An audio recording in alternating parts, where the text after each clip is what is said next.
मोहतरमुल मकाम वाजिबुल एहतराम जनाब नाज़िम आला साहब डाइस पर तशरीफ़ फरमा, हमारे सभासद अमीर अहमद साहब और हमारे काबिल एहतराम हमारे बीच चोरसंड के मोहम्मद साहिद साहब, शमीम अहमद साहब, सुहेल अहमद, एडवोकेट साहब, ठाकुर शिवम सिंह, आप सभी का मैं तहे दिल से मदरसा रफ़ीकुल इस्लाम की तरफ से शुक्रिया अदा करता हूँ। आपने अपना कीमती वक्त निकाल करके हम बच्चों की हौसला अफजाई के लिए तशरीफ़ फरमा है। आप लोग सारे लोग जानते हैं हमारा मुल्क 15 अगस्त 1947 को आज़ाद हुआ।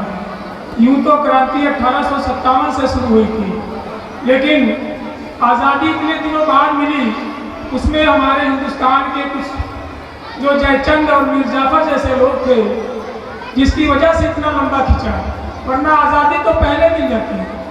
हम एक छोटी सी बात आपके सामने अपने बच्चों को खासतौर से मुखातिब करके कह रहा हूँ। एक छोटी सी मिसाल दे करके, एक मरतबा एक शख्स पतंग उड़ा रहा था और पतंग की ऊंचाई बहुत ऊपर, बहुत बुलंदी पर पतंग प्रवास कर रही थी। वहाँ पर उसकी पत्नी आती है, तो पत्नी से वो शख्स कहता है, जो पतंग उड़ा रहा था, कहता है कि देखो पतंग कितनी बुलंदी पर है, कितनी मस्त तरीके से वो हवा में चल रही है, उड़ रही है, झूम रही है। तो पत्नी उसकी कहती है कि हमको भी ऐसे ही आज़ादी चाहिए, हम भी झूमना चाहते हैं, हम भी इसी तरह प्रवास करना चाहते हैं, लेकिन आपने हमें रोक रखा है। जिस तरह इस पतंग को इस दौर में रोक रखा है, उसको आगे नहीं जाने दे रही है, उसी तरह आपने मुझको रोक रखा है। मैं भी आज़ादी के साथ रहना चाहती हूँ, आज़ादी के साथ सांस लेना चाहती हूँ, मैं भी आज़ादी बनाना चाहती हूँ। शख्स कुछ देर खामोश रहा। खामोश रहने के बाद उसने क्या किया कि पतंग की डोर को तोड़ दिया। पतंग अब लावारिस हालत में कहाँ जा रही है, किधर जा रही है, पता नहीं। पत्नी से मुखातिब होकर कहता है, देख लो, ये जो पतंग जब तक डोर से बंधी थी तब तक जो है इसकी इज्जत थी, ये अपनी बुलंदी पर जा रहा था, इसकी जो है अपना वकार था, अपना इसका मकाम था। लेकिन जब मैंने इसकी डोर तोड़ दिया, ये बेकार हो गई, किसी काम की नहीं रही, कहाँ जाएगी पता नहीं, कितने बच्चे इसको लूटने के लिए जाएंगे उसका पता नहीं, किसके हाथ लगेगा, कौन इस पर हाथ डालेगा, कोई पता नहीं। अगर तुम भी इसी तरह रहना चाहती हो तो जाओ। पत्नी ने कहा कि नहीं, मैं बात तो समझ गई, मैं आपकी डोर से आज़ाद नहीं होना चाहती, आज़ाद तो रहना चाहती हूँ, लेकिन आईन के दायरे में रहती। अगर आईन को हमने तोड़ा, हमारा वही हश्र होगा जो पतंग का हुआ। आजकल एक प्रचलन है, आजकल एक बहुत ज़्यादा प्रचलन हो गया है कि हिंदुओं को मुसलमानों से खतरा है और मुसलमानों को हिंदुओं से खतरा है। जहाँ देखो बस यही हो रहा है, खतरा हमें भी है, खतरा उन्हें भी है। उनको 20 करोड़ से खतरा है, हमें 80 करोड़ से खतरा है। लेकिन हकीकत ये है कि न हमें खतरा है, न उन्हें खतरा है। खतरा सिर्फ हिंदुस्तान को है तो आज के नेताओं से, हिंदुस्तान को खतरा है तो आज के नेताओं से है। अगर नेता आग लगाना छोड़ दे, हमारा वतन फिर जो है सोने की चिड़िया बन जाए, हमारा वतन अमन चैन में रहे। लेकिन यही नेता है जो हमें चैन और सुकून से रहने नहीं देते, हमें आपस में लड़ाते हैं। इसी उन्वान से मैंने कुछ लिखने की कोशिश की है जो आपके सामने पेश कर रहा हूँ। अगर इसमें कुछ गलतियाँ होंगी मुझे माफ़ करने की कोशिश कीजिएगा। सुनिएगा, अगर आपको अच्छा लगे तो दुआओं से नवाजिएगा। कमज़र्फ है वो मद्दे मुकाबिल में खड़ा है, कमज़र्फ है वो मद्दे मुकाबिल में खड़ा है, ऐसा लगता है जैसे रहमान से बना है। ये दिन ही तो है, ये दिन ही तो है, बंद हो जाएगा, फिर बता तू कहाँ जाएगा। कौमी एकजुटता के लिए खतरा है, नेता की तरफ इशारा हमारा। कौमी एकजुटता के लिए खतरा है, कौन कहता है वो साफ सुथरा है। इंसान को इंसान से लड़ाने वाले दिमाग तेरा भी फट जाएगा, फिर बता तू कहाँ जाएगा। दिन रात आग जलता है, दिन रात तार उगलता है, मोहब्बत को नफरत में बदलता है, ज़बां पर खंजर लिए फिरता है, कितना उछलेगा थक जाएगा, फिर बता तू कहाँ जाएगा। हमें चैन से जीने नहीं देता, हमें चैन से जीने नहीं देता, खाके वतन से मोहब्बत करने नहीं देता, जुल्म की इंतहा करते करते खुद खाक में मिल जाएगा, फिर बता तू कहाँ जाएगा।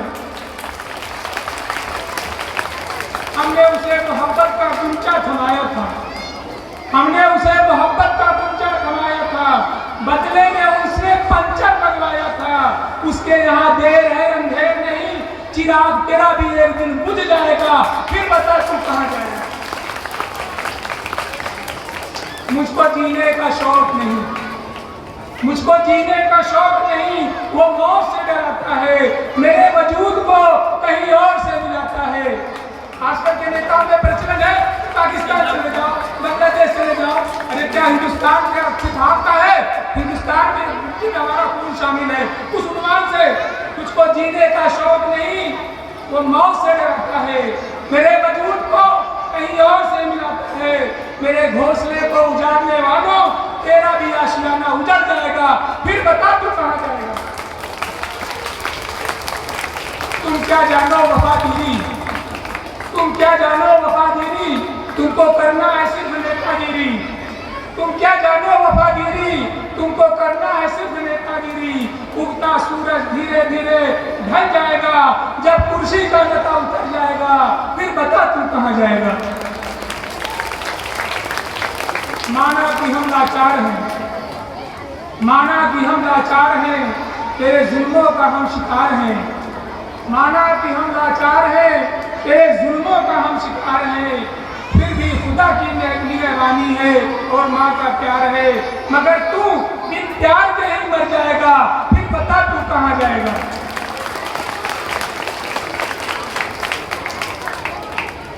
अशफाक दिया, उस्मान दिया, हमीदो कलाम दिया और दिया सूफिया।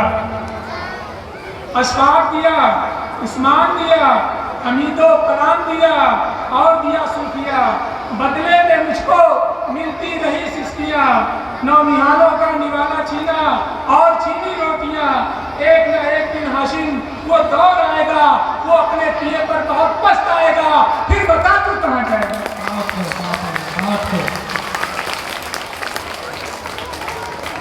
आजकल अगर सियासत की बात न हो, मेरी समझ में आता है कि कोई बात नहीं है। उस सियासत के उन्वान से चंद लाइन बिल्कुल ताज़ा आपके सामने पेश कर रहा हूँ, सुनिएगा और अपनी दुआओं से नवाजिएगा।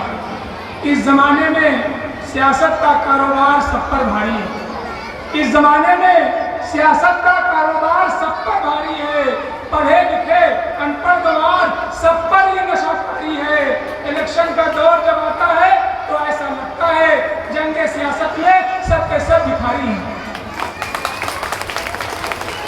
मुल्क की तरक्की में ये क्या रोल निभाएंगे, मुल्क की तरक्की में ये क्या रोल निभाएंगे। यहाँ तो सभी सिर्फ दौलत के पुजारी हैं, अपनों को भी ये सूली पे चढ़ा देते हैं, अपनों को भी ये सूली पर चढ़ा देते हैं। आंसुओं का सैलाब उनकी मक्कारी है। जीत जाते हैं तो लगता है खुर्रम खां, जीत जाते हैं तो लगता है खुर्रम खां, हार जाते हैं तो लगता है जुआरी। कमीशन खोरी की डिग्री उनके पास है, कमीशन खोरी की डिग्री उनके पास है। अब अगले इलेक्शन की तैयारी है, बंद कमरे में ये रोज मिला करते हैं, बंद कमरे में ये रोज मिला करते हैं। चैनलों पर बैठकर खूब बहस जारी है, लज्जतों की बारिश को तुमने देखा ही कहाँ, लज्जतों की बारिश को तुमने देखा ही कहाँ। मेरे आंगन में बच्चों की किलकारी है, मेरे आंगन में बच्चों की किलकारी है। अंदाज़े गुफ्तगू और किरदार तेरा मुझसे बेहतर है, अंदाज़े गुफ्तगू और किरदार मेरा तुझसे बेहतर है। तू लाख कोशिशें करे पर जीत तो हमारी है। दिल चाहता है, दिल चाहता है दूर कहीं जंगल में चला जाऊं, जी चाहता है दूर कहीं जंगल में चला जाऊं, लौट के ना आऊं, यह आदेश भी सरकारी है, लौट कर ना आऊं, ये आदेश भी सरकारी है। उनके मकर फरेब से होशियार रहना हाशिम, उनके मकर फरेब से होशियार रहना हाशिम। कभी हमारी और कभी तुम्हारी बारी है, कभी हमारी और कभी तुम्हारी बारी है, कभी हमारी और कभी तुम्हारी बारी है। जय हिंद। बहुत माशाल्लाह।